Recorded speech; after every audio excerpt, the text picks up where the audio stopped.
चलिए question number 3 पे आते हैं। Question number 3 says if tangents PA and PB from a point P to the circle with center O are inclined to each other at an angle of 80 degree, यानी कि अगर मैंने P से tangent बनाई है P पॉइंट से A point तक और P पॉइंट से B पॉइंट तक, तो ये जो टेंजेंट्स हैं ये एक दूसरे के साथ 80 डिग्री पे इंक्लाइंड है। सो सेंटर वाला P पे एंगल 80 डिग्री है। आपको POA एंगल बताना है कि वो कितने डिग्री होगा। सो POA यानी वो इस एंगल की बात कर रहे हैं। सो ये कितने डिग्री होगा, कैसे करेंगे देखिए। सबसे पहले तो हम इन दो ट्राइंगल्स को कॉन्ग्रुएंट कर लेते हैं, POA एंड POB। अगर मुझे कॉन्ग्रुएंट करना 3 रीजन चाहिए। सबसे पहले देखिए आपके पास ये एंगल PAO एंड PBO यानी कि यहाँ पे एंड यहाँ पे 90 डिग्री बन रहा है। आई वुड सजेस्ट कि आप यहाँ पे ईच ऑफ 90 डिग्री की बजाय आप अगर ये लिखें that radius is perpendicular to the tangent, वो ज्यादा बेटर रहेगा। इससे आपको आदत भी डल जाएगी लिखने की। So radius is perpendicular to the tangent यहाँ पे लिखिए। दूसरा आपके पास देखिए OA एंड OB, आपके पास रेडियस है तो वो भी बराबर होगा। तीसरा PA एंड PB, ये भी तो टेंजेंट्स हैं एंड हमने सेकेंड थ्योरम की थी कि जो एक्सटर्नल पॉइंट से टेंजेंट होती हैं वो इक्वल होती हैं। So PA is equal to PB। यहाँ पे भी इसकी जगह आप थ्योरम 10.2 की स्टेटमेंट लिखिए that tangents from external point are equal in length. So reason लिखना सही लिखिए ताकि आपको आदत डल जाए, याद भी हो जाए लिखते लिखते। सो तीनों रीजन से देखिए दोनों ट्राइंगल जो हैं वो कॉन्ग्रुएंट हो जाती हैं साइड एंगल साइड से। अगर दोनों ट्राइंगल कॉन्ग्रुएंट हो जाती हैं तो इससे हमारे पास क्या आता है कि APO और BPO एंगल बराबर आ जाता है। सो APO एंगल यानी कि ये वाला हाफ एंगल, BPO एंगल यानी कि ये वाला हाफ एंगल, ये हमारे पास बराबर आ जाता है। सो ये दोनों एंगल हमने बराबर कर दिए CPCT के, ठीक है। अब देखिए अगर ये दोनों बराबर हैं तो मैं यहाँ पे कह सकती हूँ कि जो APO एंगल है, ये जो एंगल है ये पूरा 80 डिग्री का आधा एंगल है, APB का हाफ है, क्योंकि ये वाला APO और ये BPO आपस में बराबर है। सो अगर पूरा एंगल P 80 डिग्री है तो उसका हाफ कितना हो जाएगा, एंगल APO। यानी कि आपके पास दोनों एंगल कितने हैं, 40 डिग्री के, ठीक है। सो अब आपको कौन सा एंगल निकालना था, ये वाला एंगल निकालना है, POA। तो आप अगर PAO ट्राइंगल में देखिए एंगल A पे तो 90 डिग्री बन रहा है, POA यानी O वाला एंगल आपने निकालना है, और ये वाला APO ये आपका 40 डिग्री है। तो एंगल सम प्रॉपर्टी से निकल जाएगा, एक 40 डिग्री एक 90 डिग्री और तीसरा POA is equal to 180 degree. So POA यहाँ से कितना आ गया, 50 डिग्री, ठीक है। This is your answer, please note it down. और किसी को नहीं समझ में आया है कुछ भी तो प्लीज साथ के साथ पूछ लीजिए।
गौरी आप यहाँ पे पूछ रहे हैं कि क्या हम PO कॉमन ले सकते हैं। तो हमारी देखिए कॉन्ग्रुएंसी बननी चाहिए। अभी जैसे हमारी साइड एंगल साइड बन रही है, अगर मैं PO ले लेती हूँ तो इट डिपेंड्स आप किस रीजन की जगह PO लेते हैं। जिस रीजन की जगह भी आप PO कॉमन लेना चाहते हैं तो देख लीजिए आपकी कोई कॉन्ग्रुएंसी बन भी रही है या नहीं। अगर बन रही है तो ले लो, नहीं बन रही है तो नहीं ले सकते। हाँ जी, चलिए अगला करते हैं question number 4। So question number 4 says prove that the tangents drawn at the ends of the diameter of the circle are parallel. मतलब अगर आपने एक सर्कल बना दिया, सर्कल के एंड्स पे यानी ए से बी, और ये आपका सेंटर है सर्कल का ओ, आपने एक डायामीटर बनाया है, ए बी डायामीटर बनाया है, तो इस एंड पे ए बी पे यानी ए पॉइंट से आपने एक टेंजेंट बना दी जो कि है पी, और बी पॉइंट से आपने टेंजेंट बना दी जो कि है क्यू। ये टेंजेंट्स आपस में पैरेलल है, ये आपको बताना है। ठीक है, बहुत ही सिंपल है। देखो ए बी आपके पास डायमीटर है सर्कल का, P and Q are the tangents. सबसे पहले तो ओ सेंटर है, सेंटर से अगर टेंजेंट पे रेडियस जाता है तो वो 90 डिग्री बनाता है। ठीक है, इधर वाला भी 90 डिग्री और जैसे इन्होंने इधर बनाया वो भी 90 degree. So O A is perpendicular to P. ऐसे ही ओ बी जो है वो भी क्यू पे परपेंडिकुलर होगा, क्योंकि सेंटर से जो रेडियस जा रहा है वो टेंजेंट पे परपेंडिकुलर है। यहाँ पे आपने रीजन जरूर लिखना है, इधर नहीं लिखा हुआ बट आपने लिखना है, थ्योरम 10.1 की वजह से ये हुआ है। सो उसकी पूरी स्टेटमेंट आपने लिखनी है, और ज्यादा नहीं लिख सकते तो एटलीस्ट इतना लिख दीजिए कि radius is perpendicular to the tangent. ठीक है, अब आपके पास एंगल 1 देखिए और एंगल 2 देखिए, ये दोनों 90 डिग्री बनते हैं, और दोनों देखिए जेड एंगल है, यानी ऑल्टरनेट एंगल दोनों ही बनते हैं। ठीक है, अगर दोनों 90 डिग्री हैं और 1 एंड 2 ऑल्टरनेट एंगल्स हैं, अगर ऑल्टरनेट एंगल्स बराबर है तो आपको पता है लाइंस पैरेलल हो जाती हैं, तो यानी P is parallel to Q। यही आपको बोला था कि टेंजेंट्स को पैरेलल करना है, तो इतना सा क्वेश्चन था, प्लीज नोट इट डाउन।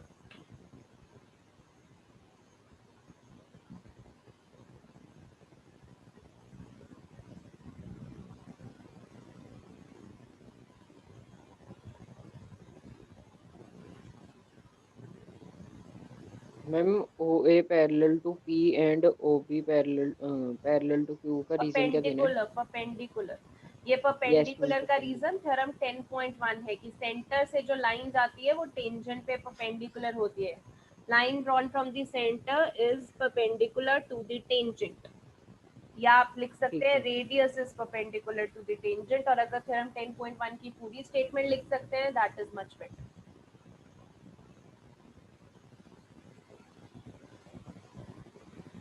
अभी तक जो भी क्वेश्चंस कर रहे हैं वो बेसिक बेसिक क्वेश्चन कर रहे हैं, 1 और 2 मार्क्स के हम क्वेश्चन कर रहे हैं, सिर्फ वो सिखा रहे हैं कि कैसे आप सर्कल्स के साथ वर्क करते हैं।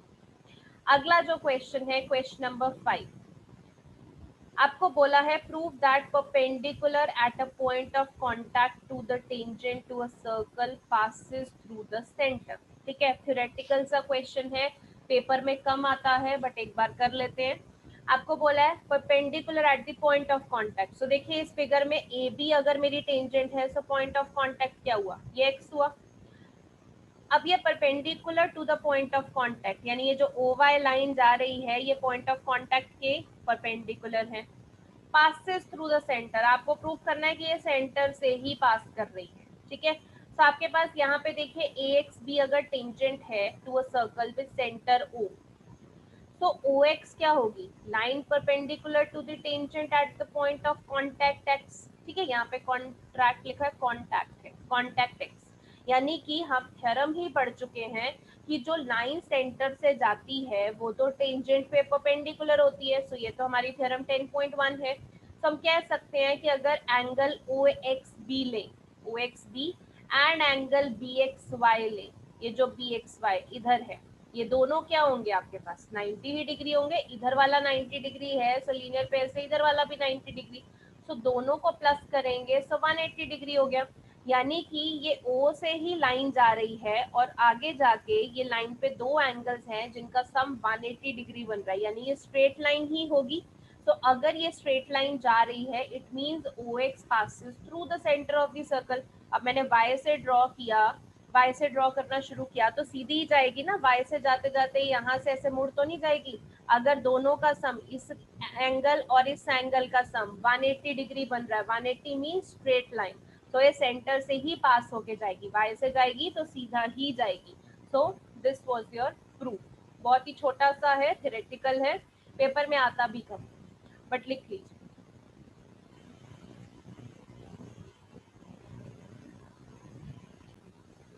हाँ जी, चलिए अगला क्वेश्चन करते हैं, क्वेश्चन नंबर 6।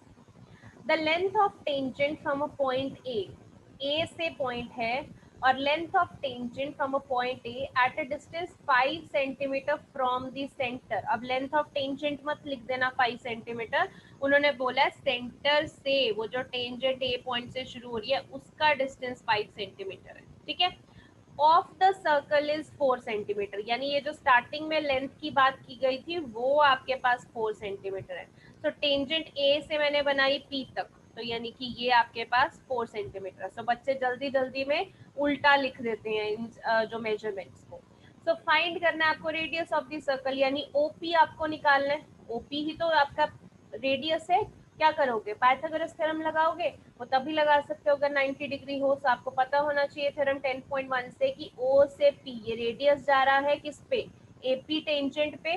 तो यहाँ पे आपके पास 90 डिग्री बनेगा at point P, because of theorem 10.1 की रेडियस टेंजेंट के परपेंडिकुलर होता है। तो यहाँ पे आप पाइथागोरस लगाएंगे, तो 90 डिग्री पी पे है, तो ओ ए आपके पास बेसिकली क्या हो जाएगा, हाइपोटेन्यूज, देन आप परपेंडिकुलर बेस ले सकते हैं। So hypotenuse square is equal to perpendicular square plus base square. So O A आपके पास 5 square, A P 4 square and O P square. यहाँ से आप सॉल्व करेंगे तो ये नॉर्मल आपकी कैलकुलेशन है। ओपी आपके पास √9, 9 किसका रूट होता है 3, यानी कि रेडियस आपके पास कितना आ गया 3 सेंटीमीटर, ठीक है। वेरी सिंपल क्वेश्चन, सिर्फ पाइथागोरस थ्योरम लगती है। प्लीज नोट इट डाउन, और फिगर बनाना नहीं भूलना है किसी भी क्वेश्चन में।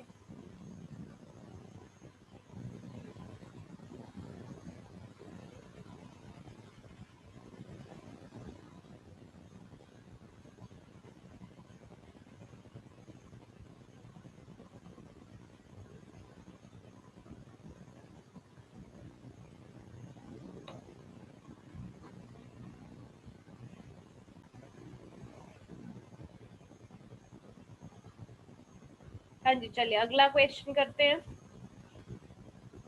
आपको दिया है 2 concentric circles of radii 5 centimetre and 3 centimetre. Concentric circles कौन से होते हैं, जिनका सेम सेंटर होता है।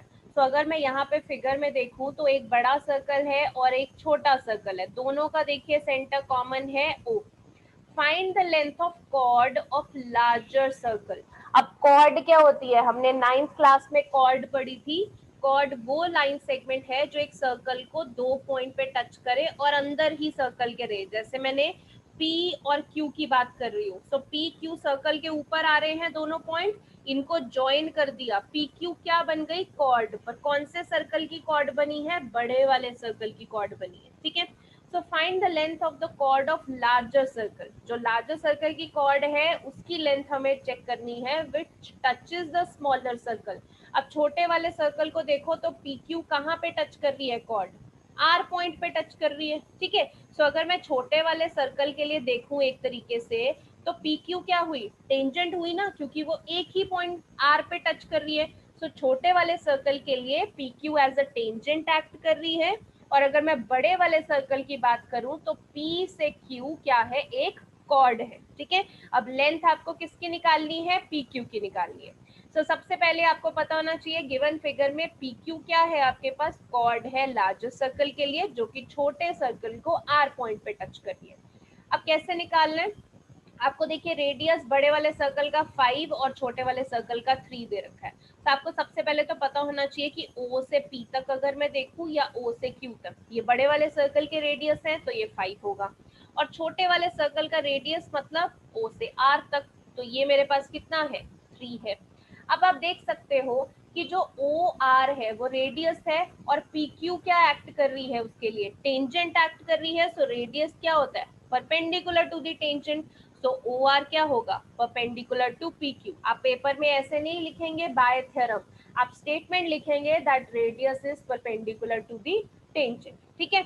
अब आपके पास दो ट्राइंगल्स ले लेते हैं, एक OPR एक OQR, दोनों को कॉन्ग्रेंट कर देते हैं क्योंकि हमें बेसिकली PQ की लेंथ चाहिए। तो आप दोनों को देखिए, एक तो दोनों में 90 डिग्री आ गए क्योंकि radius is perpendicular to the tangent. So यहाँ पे ईच 90 की जगह आप क्या लिखेंगे, radius is perpendicular to the tangent, ठीक है। देन दोनों ट्राइंगल में देखिए ये जो OR साइड है वो आपके पास OR OR कॉमन आ रहा है। सो यहाँ पे second reason O R common. Third reason देखिए, आपके पास OP एंड OQ दोनों क्या है, बड़े वाले सर्कल के radius. So OP is equal to OQ, radii of same circle. So दोनों ट्राइंगल्स आपकी कॉन्ग्रुएंट होगी हैं by right angle hypotenuse side. अगर दोनों ट्राइंगल्स कॉन्ग्रुएंट हो गई हैं तो हम यहाँ पे लिख सकते हैं कि इस OPR ट्राइंगल की PR साइड और OQR ट्राइंगल की OR साइड आपस में बराबर होगी। तो हमने क्या किया, PR is equal to QR। ठीक है, जब ये हो चुका है तो बेसिकली ये दोनों हाफ हाफ ट्राइंगल्स तो बराबर आ गई, मतलब अगर सॉरी हाफ हाफ साइड्स बराबर आ गई। तो अगर मेरे को PQ चाहिए तो मैं या तो PR निकाल लूं उसका डबल कर दूं, या फिर QR निकाल लूं उसका डबल कर दूं, कुछ भी निकाल सकते हैं उसका डबल कर सकते हैं। ठीक है, तो हमने क्या किया, OPR ट्राइंगल पे पाइथागोरस लगा दी। अब आप देखिए OPR ट्राइंगल को O से P तक, ये तो बड़े सर्कल का रेडियस हुआ यानी कि 5 सेंटीमीटर। O से R तक छोटे सर्कल का रेडियस हुआ यानी कि 3 सेंटीमीटर। और PR हमें निकालना है, तो बढ़िया है, आपको ये जो हाइपोटेन्यूज है वो आपको दे रखा है। यहाँ से OR परपेंडिकुलर आपको दे रखा है, PR बेस ही तो निकालना है। तो यहाँ पे पाइथागोरस लगा के आप देखिए PR बेस 4 सेंटीमीटर आप निकाल सकते हैं। अब अगर मेरे पास PR आ गया तो PR को डबल कर दो, P से Q तक बन जाएगा, क्योंकि PR और QR तो अभी बराबर किया हमने, CPCT से यहाँ किया ना हमने इक्वल।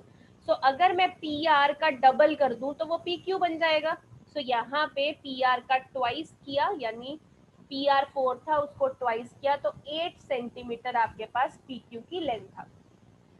ठीक है, किसी को डाउट है तो पूछ लो, otherwise note it down. Excuse me ma'am, हाँ जी रा, हम कॉन्ग्रुएंट ना करके दोनों में पाइथागोरस लगा सकते हैं? हाँ जी, अभी यशस्वी ने भी मुझसे ये क्वेश्चन पूछा है। आप अगर पाइथागोरस लगाते हैं दोनों में, यस, आपके पास OP 5 दे रखा है, OR 3 दे रखा है, तो PR निकाल लीजिए। ऐसे ही आप राइट साइड पे करेंगे तो भी आपकी QR सेम ही आएगी, तो PR plus QR is equal to PQ कर दीजिए, वो भी कर सकते हो। मतलब या तो 2 बार पाइथागोरस लगा दो या फिर एक बार ट्राइंगल कॉन्ग्रुएंट करके फिर एक पाइथागोरस लगा दो, दोनों तरीकों से आप कर सकते हो, बोथ आर करेक्ट। मैम हम एक बार पाइथागोरस भी लगा सकते हैं? हाँ जी, आप किस पे बोल रहे हो, जैसे मैंने OPR ट्राइंगल की आप बात कर रहे हो? यस मैम, मैम क्योंकि